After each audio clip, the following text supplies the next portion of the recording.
Conférence épiscopale nationale du Congo sur la situation sociopolitique actuelle en RD Congo.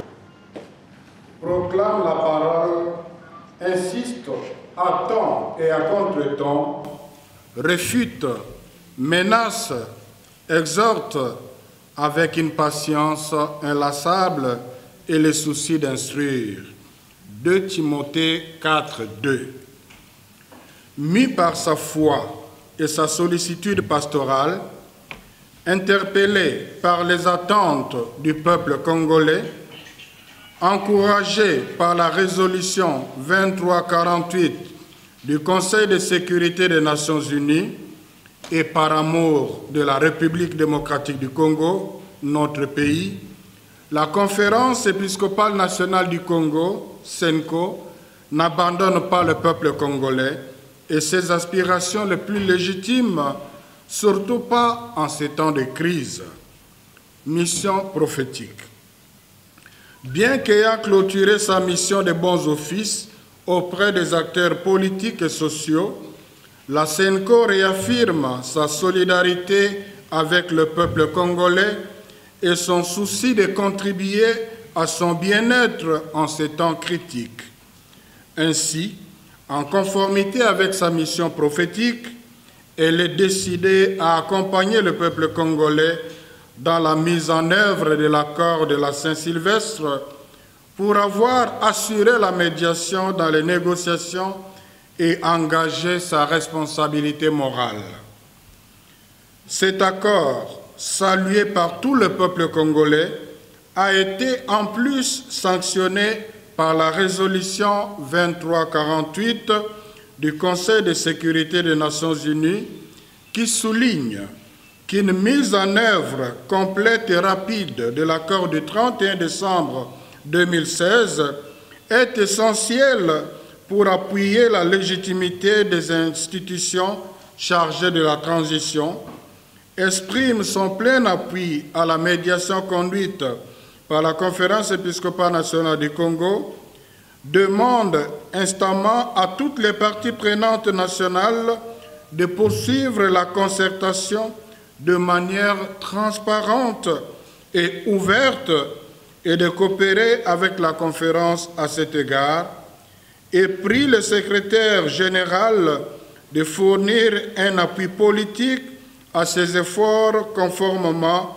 aux dispositions de la présente résolution, notamment usant des bons offices. Numéro 7.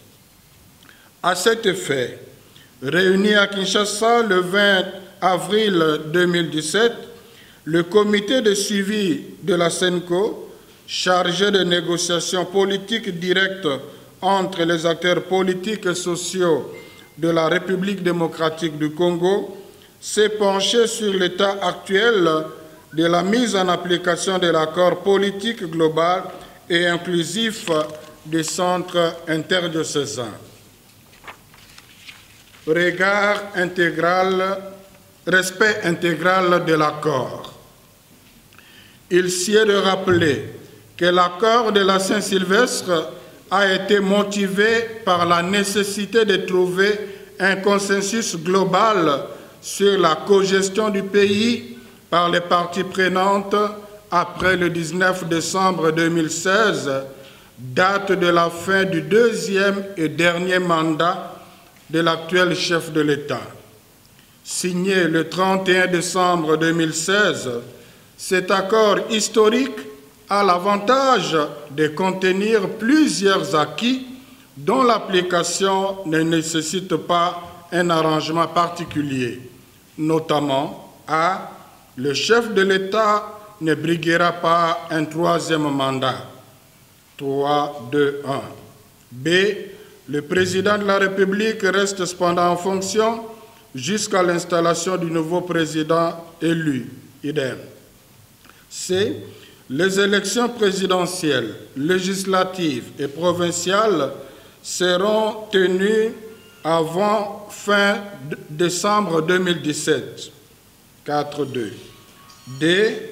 Aucune initiative de révision de la Constitution et de son changement ne sera consenti ni par voie référendaire ni par voie parlementaire pendant la période préélectorale et électorale. 2.1. La mise en œuvre d'autres points d'accord étant liés à la signature de l'arrangement particulier qui en fixe les modalités d'application, il est urgent de hâter la signature du dit arrangement. Dans son discours sur l'état de la nation, le 5 avril 2017, le chef de l'État s'est engagé à trouver une solution aux 2 points de blocage de l'arrangement particulier, à savoir le mode de désignation et nomination du Premier ministre, ainsi que la présidence du Conseil national de suivi de l'accord et du processus électoral CENSA. Le dit accord stipule que le gouvernement de la République est dirigé par le Premier ministre présenté par l'opposition politique non signataire de l'accord du 18 octobre 2016, Rassemblement, et nommé par le président de la République conformément à l'article 78 de la Constitution, 3.2.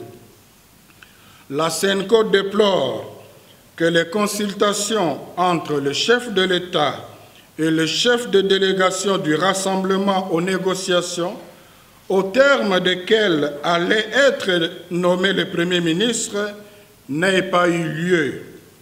Malgré tout, un Premier ministre a été nommé. Ceci constitue une entorse à l'accord de la Saint-Sylvestre et explique la persistance de la crise. Quant à la présidence du CENSA, le président de la République, dans son discours susmentionné, en appelle à l'accélération des tractations au sein de la classe politique en vue de la désignation d'une personnalité consensuelle devant présider cette structure. Force est de rappeler le contenu de l'accord à ce sujet. Le CENSA sera présidé par le président du Conseil des sages du Rassemblement, 5.2.2. En vue de surmonter les blocages sur ce point, la médiation de la SENCO avait proposé de concilier la lettre et l'esprit de l'accord, c'est-à-dire que le président du CENSA provienne du Rassemblement, mais qu'il fasse l'objet d'un consensus. Sur ces 2 questions et sur celles restées pendantes, la SENCO considère que sortir du compromis politique convenu entre les parties prenantes serait violer l'accord de la Saint-Sylvestre. Le consensus ayant été le mode de prise de décision lors des négociations politiques, la SENCO encourage les acteurs politiques et sociaux à plus d'efforts et de concessions afin de parvenir à une solution complète et rapide de la crise. Par conséquent, la SENCO en appelle aux acteurs politiques et sociaux à être plus sensibles aux souffrances du peuple congolais.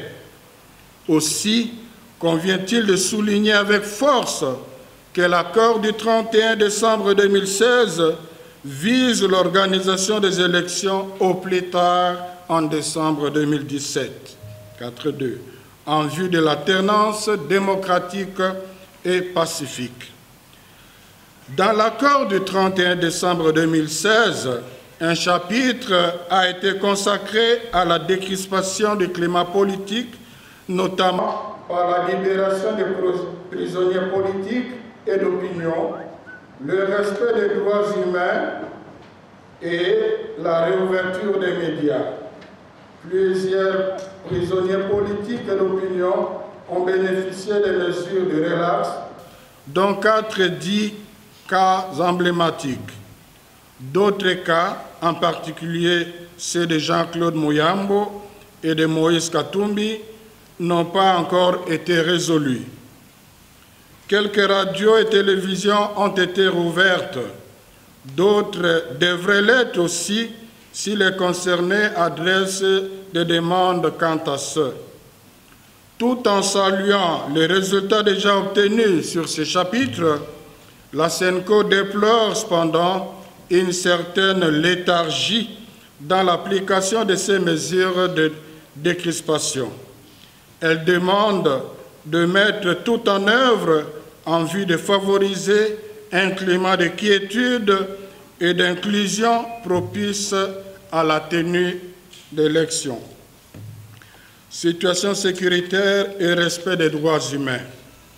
La SENCO suit avec beaucoup d'inquiétude la situation socio-sécuritaire et humanitaire à travers le territoire national.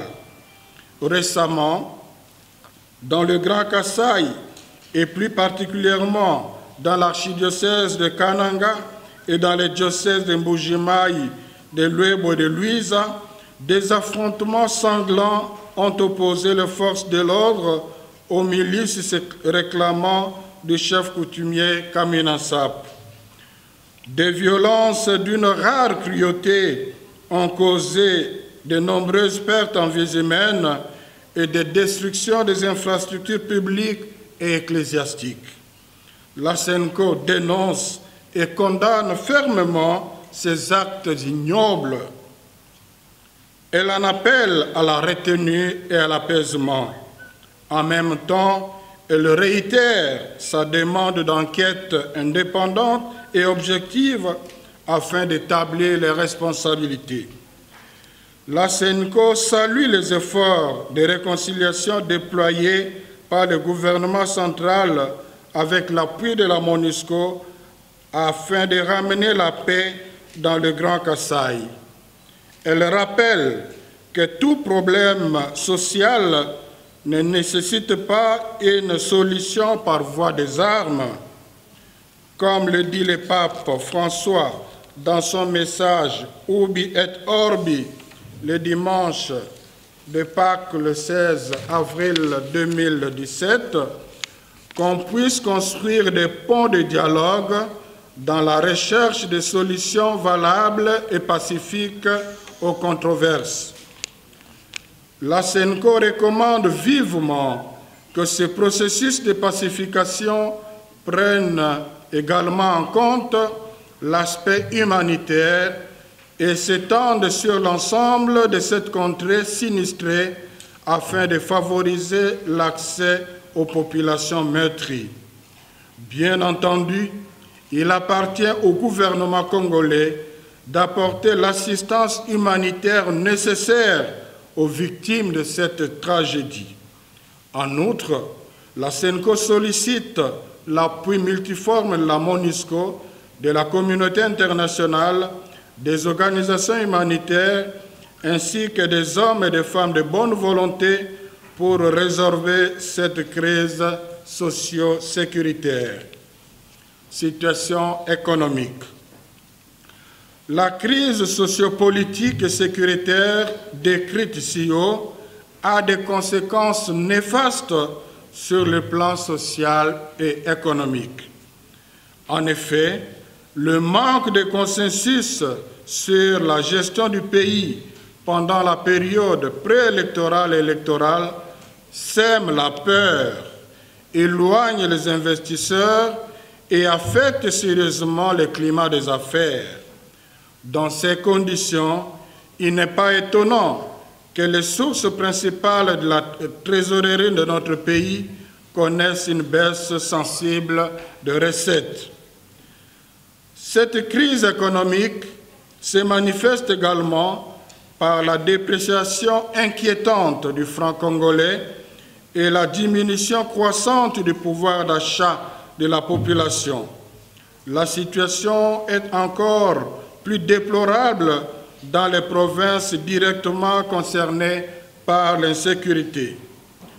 La SENCO exhorte les acteurs politiques et sociaux à adopter des comportements responsables dans la gestion de la res publica afin d'améliorer le social de la population. En ces temps de Pâques, que le Christ, vainqueur du mal et de la mort, fasse de nous des hommes et des femmes nouveaux, artisans de justice et de paix. Que la Vierge Marie, notre Mère, intercède pour notre pays, la République démocratique du Congo. Signé Son Éminence le cardinal Laurent Monsengo, archevêque de Kinshasa, Son Excellence Monseigneur Marcel Otembi, archevêque de Kisangani, président de la SENCO, Son Excellence Monseigneur Jean-Pierre Tafunga, archevêque de Lubumbashi, Son Excellence Monseigneur Marcel Madila, archevêque de Kananga, Son Excellence Monseigneur François-Xavier Maroy, archevêque de Bukavu, Son Excellence Monseigneur Joseph Mokobe, évêque de Bassankusu, Son Excellence Monseigneur Fidèle Sielele, évêque de Kisantu, Son Excellence Monseigneur Nicolas Diomo, évêque de Tumbe, Son Excellence Monseigneur Fulgence Moutema, évêque de Kilwakasenga, et Son Excellence Monseigneur Félicien Wanama, évêque de Biza. Je vous remercie.